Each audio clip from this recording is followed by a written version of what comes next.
Pakistan cricket team کے نئے chief selector Haroon Rashid نے کہا ہے کہ اگر محمد عامر پرفارم کرے گا تو ٹیم کا حصہ بن جائے گا۔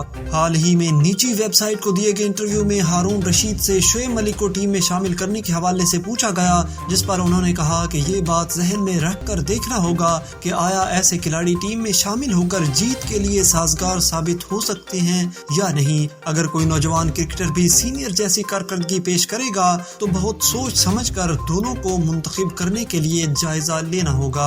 ہارون رشید نے کہا کہ فی الحال سب کے لیے آپشن کھلا رکھا ہوا ہے، سلیکشن کمیٹی بن جائے تو ایک پالیسی بنا کر منظوری لیں گے، پھر اسی پر عمل درآمد ہوگا۔ محمد عامر سے متعلق سوال پر چیف سلیکٹر نے کہا کہ کھلاڑیوں کو بہت سوچ سمجھ کر اقدام اٹھانا چاہیے، بعض اوقات ایک بیان بہت زیادہ تنازعات کی وجہ بن جاتا ہے، انہیں اپنی کرکٹ پر توجہ دینا ہوگی۔ سب خود کو اچھا کھلاڑی سمجھتے اور سوچتے ہیں، مگر سلیکشن مخصوص کنڈیشن میں ٹیم کی ضرورت پر ہوتی ہے۔ اگر عامر بھی اچھا کھیلیں تو ٹیم میں واپس آ سکتے ہیں۔ انہوں نے مزید کہا کہ مجھے عامر کا حالیہ سٹیٹس معلوم نہیں، میں نے سنا تھا کہ وہ اپنی ریٹائرمنٹ واپس لے رہا ہے۔ اگر ایسا ہے تو اچھا ہے کہ وہ کھیل رہا ہے، اگر وہ پرفارم کرے گا تو ٹیم کا حصہ بن جائے گا۔